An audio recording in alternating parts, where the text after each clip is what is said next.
welcome to another edition of Did You Know Doctor Who? What you may not know about Doctor Who. This time we're going to have a look at the mostly lost story. In fact, it is completely lost, but it has been reanimated, and very popular Fury of the Deep. I hope you enjoy. This marks the first appearance of the sonic screwdriver. The footage of the TARDIS landing in the sea in episode 1 is later reused in episode 10 of the War Games, so thanks to the War Games we still have that footage. The story had the working title of The Colony of Devils. This was changed as the BBC was concerned about the use of the word devils in a programme aimed at family audiences. Obviously later on they would have demons, so this wasn't long lasting.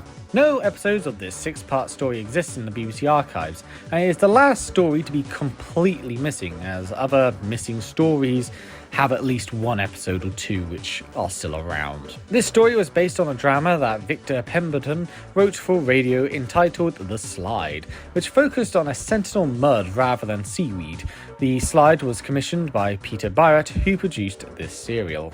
Towards the end of this story, the Doctor recalls Victoria's screams, which are then used to defeat the weed creature. However, the screams heard are not those of Deborah Waitling, as she had a terrible cold on the day of recording and was unable to scream. Instead, the screams were provided by assistant floor manager Margaret Hayhoe, and Waitling simply mimed over them. The scene featuring the final confrontation with the weed creature had to be achieved in a single take because it was so complex.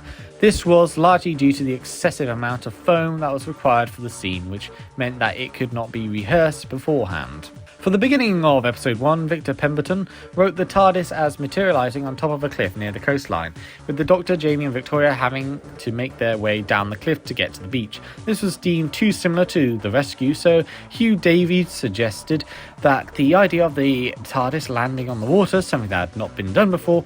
The shot was achieved by having a miniature TARDIS, the same one used in the Romans, suspended from a helicopter by piano wire. Price was originally named Blake, but this was changed to avoid confusion with Corporal Blake in the previous story, The Web of Fear. John Abernier remarked that the scene where Van Lutens gets dragged into the foam by the weed creature was dangerous for him to film. He explained that roughly 4 feet beneath the foam there was a platform which was supposed to land on and then crouch, which he did successfully, but because the platform was very small, he nearly lost his footing, which meant that he would have fallen 30 feet, and he believed that the crew would have thought the scene was successful and wouldn't have noticed that something had happened to him. Victor Pemberton based Oak and Quill on Laurel and Hardy, whom he actually met in the past. Many of the surviving footage is from the strict Australian censorship, which removed scenes deemed too scary. So yes, thanks to censorship, we actually have surviving footage. Unlike most Doctor Who stories, no characters actually die in this story. In the opening beach scene, the foam fight wasn't scripted. Quill was originally supposed to have been killed by Victoria's scream in episode 5. The story originally climaxed with Jamie defeating the weed creature by playing the bagpipes. Patrick Troughton kept dropping the sonic screwdriver prop due to the cold winter weather, so the whistle from Deborah Waitling's life jacket was used instead. The animated version contains a wanted poster of Roger Delago's Master, which arguably makes it canonically the first appearance of the Master. Initially, the sonic screwdriver was just a regular screwdriver until production assistant Michael E. Byratt suggested that the Doctor should have his own version that uses sonic waves. Patrick Troughton went to the visual effects department and picked up a pen light, which he thought was an ideal prop for it. Unfortunately, on the first day of shooting, he actually dropped the pen light into the pipe. A safety whistle from Deborah Waitling's life preserver outfit was eventually used as a replacement, and thus began the long life of the sonic screwdriver. And that is it for today. I hope you enjoyed. Fury of the Deep is considered by many as one of the best Second Doctor stories, and I have to agree, it is a truly magnificent story. A very creepy story in many ways. The infamous scene with Quill and I forgot the other guy's name, just staring down this woman and the eyes almost bulging out the skulls. They open their mouths and release like this toxic gas.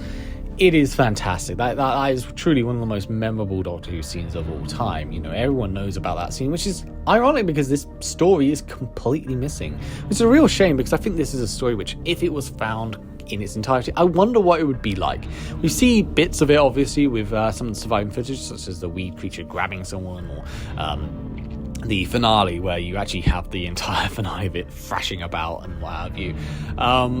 And it's what makes it even more brilliant, in my opinion, is that you don't really see the monster in this story. It's all covered by foam. It's all covered by all sorts of water and what have you, and you only see like bits of it, and it makes it even more, dramatic, I guess you could say. We finally lose Victoria, and I'll be honest, I've never really been that much of a fan of Victoria as a companion. I do think that the companion afterwards, Vicky, was far more enjoyable, far more Zoe, I meant, was far more enjoyable, far more brilliant in my opinion. I found her much better than Victoria. I must admit I didn't really like that much. Obviously Jamie stays on. Jamie is awesome. Who doesn't love Jamie? He truly is like the definitive Second Doctor companion. This is a fantastic story and truly one of the best Second Doctor stories. I can see why a lot of people love this. It is wonderful. It is wonderful in every sense of the word. And it doesn't feel that dated either. Which is kind of interesting when you compare it to some other Doctor Who stories where it feels very dated. The Dominators, for example. This one doesn't feel as dated, which is, in my opinion, really good. Hope you enjoyed this edition of Did You Know Doctor Who, and I'll see you next time.